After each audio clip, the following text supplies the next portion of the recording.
آزاد کشمیر کے دیہی علاقے دہائیوں سے صحت کی بنیادی سہولیات سے محروم ہیں۔ انہی میں سے ایک وزیر اعظم آزاد کشمیر راجہ فاروق حیدر کا آبائی علاقہ چکار بھی ہے۔ تفصیلات بتا رہے ہیں تقی الحسن۔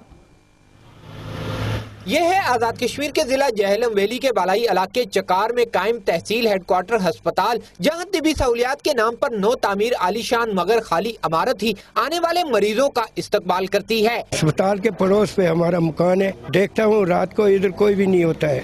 صحت کے بارے میں کوئی اگر بیمار آ جائے اس کو بس زیادہ سے زیادہ یہ چٹ بنا کر دیتے ہیں، ہٹیاں لے جاؤ یا مظفرآباد لے جاؤ۔ یہاں تو ہسپتال کا نہ ہی نہ کہنے کوئی علاج کا۔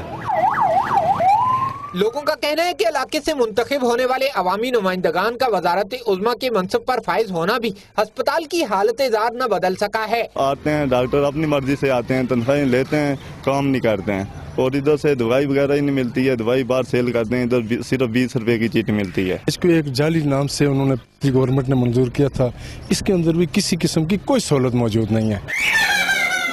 ہسپتال میں طبی سہولیات اور عملے سمیت ڈاکٹروں کی کمی کے باعث مریضوں کو علاج کی غرض سے دوسرے شہروں کا بھی رخ کرنا پڑتا ہے۔ اس علاقے میں حکام کی معمولی دلچسپی سے طبی سہولیات کو بہتر بنا کر مریضوں کی مشکلات میں کمی لائی جا سکتی ہے۔